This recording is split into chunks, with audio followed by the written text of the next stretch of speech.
नमस्कार दोस्तों, मैं doctor Aruna Kaushik, associate professor, department of economics, government arts girls college Kota, अंतर्राष्ट्रीय अर्थशास्त्र विषय पर व्याख्यानमाला में आपका स्वागत करती हूँ।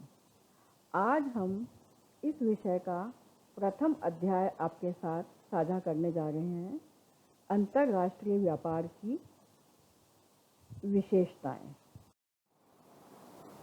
दोस्तों, सबसे पहले हम ये जानने की कोशिश करेंगे कि अंतर्राष्ट्रीय व्यापार क्या है। अंतर्राष्ट्रीय व्यापार दो या दो से अधिक राष्ट्रों के मध्य वस्तुओं, सेवाओं व पूंजी का विनिमय या लेन देन है। हालांकि अंतर्राष्ट्रीय व्यापार घरेलू व्यापार का ही विस्तार है, फिर भी ऐसे अनेक कारक हैं जो अंतर्देशीय व्यापार तथा अंतर्राष्ट्रीय व्यापार को अलग अलग करते हैं। ऐसे कारणों में एक प्रमुख कारण है दो देशों के बीच उत्पादन के साधनों की गतिहीनता या अगतिशीलता। प्रसिद्ध अर्थशास्त्री डेविड रिकार्डो के अनुसार उत्पादन के साधन एक राष्ट्र के मध्य तो पूर्णतया गतिशील होते हैं, परंतु दो राष्ट्रों के मध्य पूर्णतया अगतिशील होते हैं। इसी कारण से दो देशों में वस्तुओं की साधन लागतों में अंतर पाया जाता है। यही अंतर अंतर्राष्ट्रीय व्यापार का कारण है। दोस्तों, उपरोक्त जो तर्क है वो परंपरावादी अर्थशास्त्रियों की इस मान्यता पर आधारित है कि उत्पादन का एकमात्र साधन श्रम है। सामान्यतया आव्रजन कानून, नागरिकता आदि श्रम की अंतर्राष्ट्रीय गतिशीलता में बाधा डालते हैं। विभिन्न देशों के द्वारा अंतर्राष्ट्रीय पूंजी प्रवाह में भी बाधा उत्पन्न की जाती है। श्रम की अगतिशीलता ही उत्पादन लागत में तुलनात्मक अंतर का प्रमुख कारण है। दूसरा कारण या दूसरा तत्व जो कि अंतर्देशीय व्यापार और अंतर्राष्ट्रीय व्यापार में अंतर उत्पन्न करता है, वह है बाजारों की विविधता। भाषा, प्राथमिकताओं, रीति रिवाज, सांस्कृतिक व भौगोलिक विविधता आदि कारणों से विश्व बाजारों में समरूपता की कमी पाई जाती है या विविधता पाई जाती है। इन्हीं कारणों से अलग अलग देशों के उपभोक्ताओं का व्यवहार अलग अलग होता है। उदाहरण के लिए भारत में तथा अन्य देशों में ड्राइविंग के जो नियम हैं वो अलग अलग हैं। जैसे कि भारत में हम सड़क के बाईं तरफ चलते हैं और हमारे देश में जो कार है उसका स्टीयरिंग दाईं तरफ होता है, लेकिन अमेरिका में सड़क के दाईं ओर चला जाता है और जो स्टीयरिंग है कार का वो कार के बाईं तरफ बना होता है। तो जो कार भारत के बाजार के लिए बनाई गई है या भारत के बाजार में उपयुक्त है, उस कार की बिक्री अमेरिकी बाजार में नहीं की जा सकती। तीसरा जो कारण दो अंतर्देशीय व्यापार को अंतर्राष्ट्रीय व्यापार से भिन्न करता है, वह है अलग अलग राष्ट्रों की अलग अलग नीतियाँ। विभिन्न राष्ट्रों के मध्य कराधान नियम, श्रम कानून, श्रमिक संगठन, फैक्ट्री कानून आदि में विषमता पाई जाती है, जबकि एक राष्ट्र के मध्य ये विषमताएं नगण्य होती हैं। सामान्यतया सरकारें घरेलू व्यापार में वस्तुओं, सेवाओं व साधनों के स्वतंत्र प्रवाह की अनुमति देती हैं, परंतु दो देशों के बीच व्यापार में ऐसी अनुमति नहीं दी जाती। दो देशों के सामाजिक तथा आर्थिक पर्यावरण में भी अंतर पाया जाता है। अंतर्राष्ट्रीय व्यापार में भाग लेने वाले देशों में अलग अलग धर्म, भाषा, परंपराएं व संस्कृति विद्यमान है। यद्यपि ये अंतर अंतर्राष्ट्रीय व्यापार को अधिक प्रभावित नहीं करते, परंतु ये दो राष्ट्रों के मध्य व्यापार में जटिलताएं उत्पन्न करते हैं।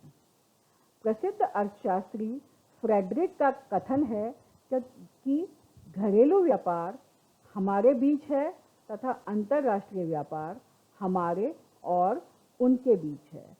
फ्रेडरिक का यह कथन भी अंतर्देशीय व्यापार तथा अंतर्राष्ट्रीय व्यापार में अंतर बताने के लिए पर्याप्त कथन है।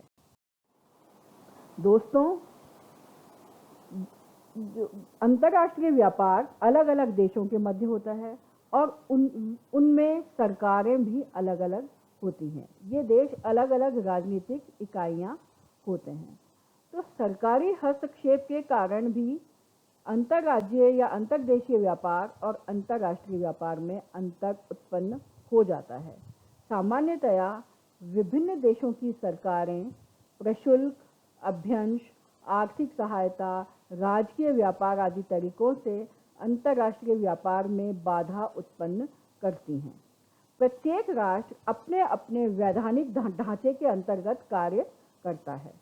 विभिन्न देशों की सरकारें अंतर्राष्ट्रीय व्यापारिक एवं मौद्रिक संबंधों में प्रभावी भूमिका निभाती हैं तथा विदेशी व्यापार से संबंधित मुद्दों को नियंत्रित करती हैं। ये नियंत्रण प्रकृति एवं मात्रा में घरेलू व्यापार से भिन्न होते हैं। विभिन्न देशों में भिन्न भिन्न व्यापारिक एवं राजकोषीय नीति होने के कारण आयात निर्यात लाइसेंस, आयात निर्यात कोटा, प्रशुल्क, निर्यात सहायता आदि में अंतर पाया जाता है। वस्तुओं की गुणवत्ता, सुरक्षा, सार्वजनिक स्वास्थ्य, पेटेंट, ट्रेडमार्क, पैकिंग पर अंकित सूचनाओं में भिन्नता आदि अंतर्राष्ट्रीय व्यापार में बाधक तत्व हैं। अलग अलग देश दोस्तों अलग अलग राजनीतिक इकाइयां होते हैं। घरेलू व्यापार एक ही राजनीतिक इकाई के मध्य होता है, जबकि अंतर्राष्ट्रीय व्यापार भिन्न भिन्न राजनीतिक इकाइयों के मध्य होता है। प्रत्येक राष्ट्र अन्य राष्ट्र की तुलना में अपने हित को सर्वोपरि रखना चाहता है। अगला जो कारण है वह है अलग अलग देशों में प्रचलित भिन्न भिन्न मुद्राएं। दोस्तों, हम जानते हैं कि अलग अलग राष्ट्रों में अलग अलग मुद्राएं प्रचलित होती हैं, जिसके कारण विदेशी विनिमय एवं विनिमय दर की समस्या उत्पन्न होती है। अतः प्रत्येक राष्ट्र को विदेशी विनिमय के संबंध में अलग नीति लागू करनी पड़ती है। इसके अतिरिक्त प्रतियोगिता भी अंतर्देशीय व्यापार तथा अंतर्राष्ट्रीय व्यापार को अलग करती है। घरेलू बाजार में वस्तुओं, सेवाओं तथा साधनों की कीमत बाजार में प्रतियोगिता द्वारा निर्धारित होती है। प्रत्येक फर्म अनुकूलतम पैमाने पर कार्य करती है, परंतु अंतर्राष्ट्रीय व्यापार में डंपिंग व संरक्षणवाद का महत्व है, जो कि बाजार में विकृति पैदा करते हैं। इसके अतिरिक्त कुछ और भी कारण हैं, जैसे कि अंतर्राष्ट्रीय तरलता, अंतर्राष्ट्रीय मौद्रिक सहयोग, अंतर्राष्ट्रीय संगठनों का उदय आदि विषय अंतर्राष्ट्रीय अर्थशास्त्र से संबंधित हैं। ये घरेलू व्यापार से संबंधित नहीं है। निष्कर्ष के तौर पर हम कह सकते हैं कि अंतर्राष्ट्रीय एवं घरेलू व्यापार में कुछ समानताएं हैं, लेकिन कुछ असमानताएं हैं। दोस्तों, मैं कुछ किताबें आपको इस वीडियो में रिकमेंड कर रही हूँ, जिसमें आप इस विषय की विस्तृत जानकारी प्राप्त कर सकते हैं। तो यह पेज आप सेव कर लीजिए और इसमें जो मैंने लिंक दिए हैं या किताबों के नाम दिए हैं, उसमें इस विषय को आप बहुत ही विस्तृत रूप से पढ़ सकते हैं। आज के लिए दोस्तों इतना ही। आपका बहुत बहुत धन्यवाद। आपने इस लेक्चर को इतने ध्यान से देखा या सुना। आशा है आपको यह व्याख्यान पसंद आया होगा। अगले वीडियो में अंतर्राष्ट्रीय अर्थशास्त्र के ही दूसरे विषय या चैप्टर में हम आपसे मिलेंगे, जो कि अंतर्राष्ट्रीय व्यापार से होने वाले लाभों पर आधारित होगा। Thanks friends.